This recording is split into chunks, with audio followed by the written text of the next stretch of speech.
सुप्रभात बच्चों। हिंदी की कक्षा में आप सबों का हार्दिक अभिनंदन।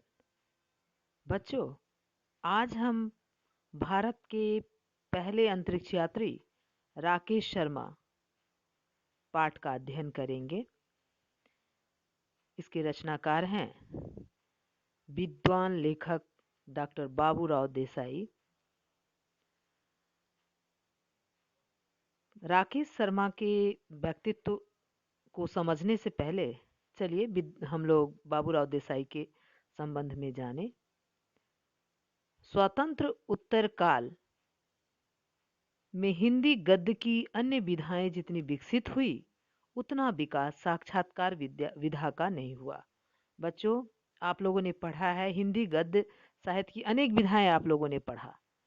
विधाएं हुआ जैसे कहानी हुआ, एकांकी है, संस्मरण है, काव्य है, नाटक है, आत्मकथा है। तो ये सब हिंदी गद्य की अनेक विधाएं हैं। रिपोर्टाज हुए।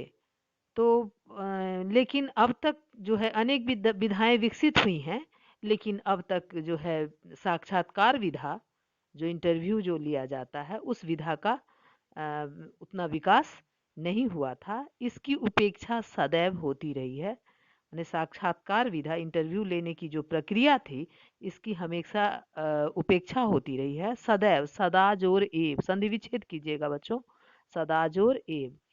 विद्वान लेखक डॉक्टर बाबूराव देसाई इस विधा को अन्य विधाओं के समान साहित्यिक दर्जा दिलाने के लिए प्रयत्नशील हैं।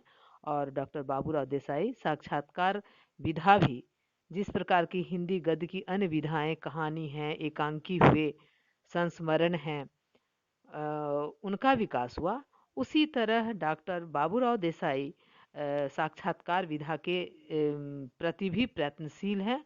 उसको भी साहित्यिक दर्जा दिलाने के लिए कमर कसे हुए हैं। इस क्रम में उन्होंने अन्य अनेक जानी मानी हस्तियों का साक्षात्कार लिया। उन्हीं साक्षात्कारों में से एक है राकेश शर्मा का साक्षात्कार। इसमें पहले भारतीय अंतरिक्ष यात्री राकेश शर्मा से उनके जीवन से जुड़ी लगभग सभी पहलुओं पर विस्तार से चर्चा किया गया है। तो इन्होंने राकेश शर्मा का इंटरव्यू लिया, साक्षात्कार लिया और फिर साहित्य में उसको उकेरा। तो बच्चों, आप लोगों ने राकेश शर्मा के संबंध में जाना होगा, पढ़ा होगा राकेश शर्मा के संबंध में। तो ये इनका क्या है, इनका जन्म पटियाला में हुआ। बचपन से ही आप लोगों ने पढ़ा होगा कि विज्ञान में इनकी रुचि थी। ये क्या करते थे, बिगड़ी चीज़ों को बनाते और इलेक्ट्रॉनिक चीज़ों पर बारीकी से नज़र रखा करते थे। इनकी आदत थी, जो भी इलेक्ट्रॉनिक चीज़ें होती थी उस पर बारीक नज़र रखा करते थे। राकेश शर्मा जब बड़े हुए तो वे क्या करते थे, उड़ते हुए हवाई जहाज को देखा करते थे। और जब तक वो उनकी आंखों से ओझल नहीं हो जाता था, तब तक वहाँ से वो आंखें हटाते नहीं थे। तो जल्द ही राकेश शर्मा के मन में क्या हुआ, आकाश में उड़ने की जो तमन्ना हुई वह जग गई और वे उसी में लग गए। चलिए अब हम पाठ को पढ़ें। भारत के प्रथम अंतरिक्ष यात्री राकेश शर्मा के साथ रूस के दो अंतरिक्ष यात्री कमांडर यूरी मालवोह और वासिलियेविच और इंजीनियर गेनाडी स्प्रेक्लावोह मिखाइलोविच भी अंतरिक्ष में गए थे। मतलब ये सब भी जो है उनके साथ अंतरिक्ष में गए थे। तो ध्यान रखेंगे बच्चों, प्रश्न पूछा जा सकता है कि राकेश शर्मा के साथ अंतरिक्ष में दो कमांडर कौन कौन गए थे। अंतराल संशोधन सोयूज T11 यान से जब वे अंतरिक्ष में गए, तब अपने साथ महात्मा गांधी, इंदिरा गांधी और लेनिन आदि की तस्वीर लेकर, मानो दोनों देशों की मैत्री और संस्कृति का प्रतीक लेकर ही उन्होंने उड़ान भरी।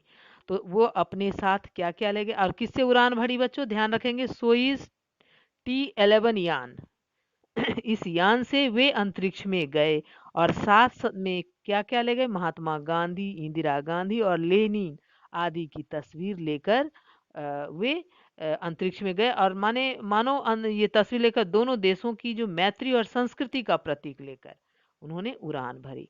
मेरी दृष्टि से अत्यंत महत्वपूर्ण बात यह है कि मेरे देश के पहले प्रतिनिधि के रूप में यह विशाल कार्य करने हेतु मुझे जो मौका मिला एवं नए अनुभव प्राप्त हुए, मुझे इस बात पर बड़ा हर्ष हो रहा है। इस अंतरिक्ष उड़ान की सफलता हेतु मुझ पर विश्वास रखकर जो मार्गदर्शन किया गया, इससे हमारे दोनों देशों के लोगों की कभी ना समाप्त होने वाली मैत्री तैयार हो गई। मतलब ये बता रहे हैं कि मित्रता दोनों देशों के बीच हुई, हम पर ये हमारा मार्गदर्शन किया गया, ये बता रहे हैं। अंतरिक्ष में उड़ान की सफलता हेतु इन पर विश्वास रखा गया, इनका मार्गदर्शन किया गया और दोनों की मित्रता हो गई, दोनों देशों की मित्रता प्रगाढ़ हो गई।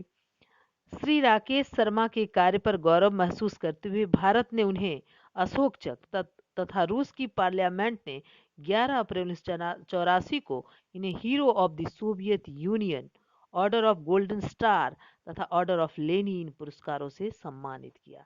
बच्चों, पूछा जा सकता है कि राकेश शर्मा ने किन किन उपलब्धियों को हासिल किया, तो आप लोग इसको याद करेंगे, लिख लेंगी कॉपी में और फिर उसे याद भी करेंगी। श्री राकेश शर्मा के कार्य पर गौरव महसूस करते हुए भारत ने उन्हें क्या दिया, प्रदान किया, अशोक चक्र। ध्यान रखेंगे, उनके कार्य में गौरव महसूस करते हुए भारत सरकार ने उन्हें अशोक चक्र दिया। और रूस की पार्लियामेंट ने 11 अप्रैल 1984 को उन्हें hero of the Soviet union, order of golden star तथा ऑर्डर ऑफ लेनिन पुरस्कारों से सम्मानित किया। तो ये सभी उनको उपलब्धियां हासिल हुई। अब राकेश शर्मा से बातचीत, इसको ध्यान रखेंगे। अब लेखक का राकेश शर्मा से बातचीत, तो लेखक, आपका पूरा नाम क्या है? राकेश शर्मा बता रहे हैं, राकेश देवेंद्र नाथ शर्मा। लेखक फिर पूछ रहे हैं, आपका जन्म स्थान तथा तिथि? राकेश शर्मा कह रहे हैं, पटियाला, 13 जनवरी 1949 को। देखिए बच्चों, इनका जन्म हुआ 13 जनवरी 1949। लेखक फिर पूछ रहे हैं, पिताजी का नाम क्या है? राकेश शर्मा के देवेंद्र नाथ लोकनाथ शर्मा। लेखक पिताजी क्या करते हैं? राकेश शर्मा हैदराबाद राज्य में सरकारी नौकर हैं। चलिए बच्चों, गृह कार्य नोट करेंगी। राकेश शर्मा के साथ कौन से 2 कमांडर अंतरिक्ष में गए थे? दूसरा प्रश्न, राकेश शर्मा कौन थे? उनकी महत्वपूर्ण उपलब्धि क्या थी? आज के लिए इतना ही बच्चों, धन्यवाद।